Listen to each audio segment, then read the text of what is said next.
Students, this class will be focusing on SAR of aminoglycosides. This is the structure of kanamycin. Usually all the aminoglycosides they are having 3 rings, ring 1, 2 and 3, and center it is having one central ring. Before understanding the SAR of aminoglycosides, first we have to know aminoglycosides inactivating enzymes. These are the aminoglycosides inactivating enzymes. They are aminoacetyltransferase, otherwise called as AAC, and phosphortransferases, otherwise APH, and nucleotidyl transferase, otherwise ANT.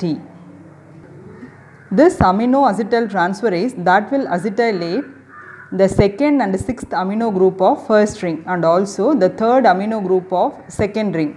The next one, phosphortransferase, otherwise APH, that will phosphorylate the third hydroxy group of first ring and second hydroxy group of third ring. And last one is nucleotidyl transferase, that will adenylate the fourth hydroxy group of first ring and second and the fourth hydroxy group of third ring. We have known the meaning for acetylation and phosphorylation. Adenylation means it is making an salt or ester of adenylic acid. Adenylic acid is otherwise called adenosine 5-monophosphate.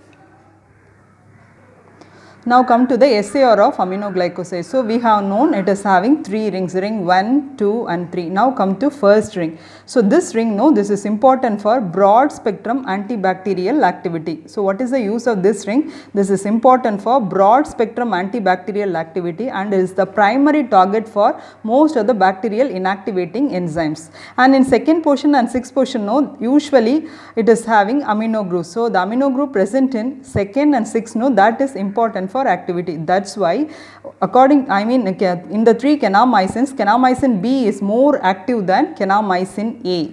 Okay. And in third portion and fourth portion we have hydroxy group. So if you are removing the hydroxy group in kanamycin, the antibacterial activity would not be altered, but the resistance against AAC that would be increased. The example for that is dibicacin, otherwise called 3,4-dideoxykanamycin. And between 4 and 5, if we are introducing double bond between these two carbons, means the antibacterial activity would not be altered and it is not inactivated by APH. And in sixth portion we have CH2NH2. So if the carbon is methylated, otherwise the amino group would be methylated, means the antibacterial activity would not be altered and that increases resistance against AAC. Example is cizomycin.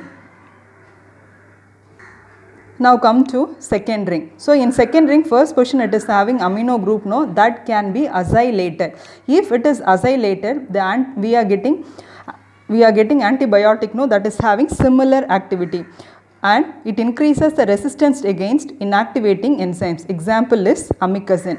If the first amino group, with the first amino group, there may be ethylation, means the antibacterial activity would not be changed and that increases resistance against enzymes, that is inactivating enzymes.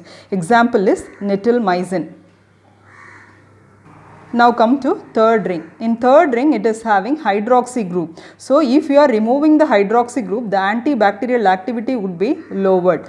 Instead of that hydroxy group, if you are introducing amino group, the antibacterial activity would be increased. Example for that is seldomycin. And in third portion it is having amino group. This amino group is important for activity. It can be primary or secondary, but it should not be tertiary.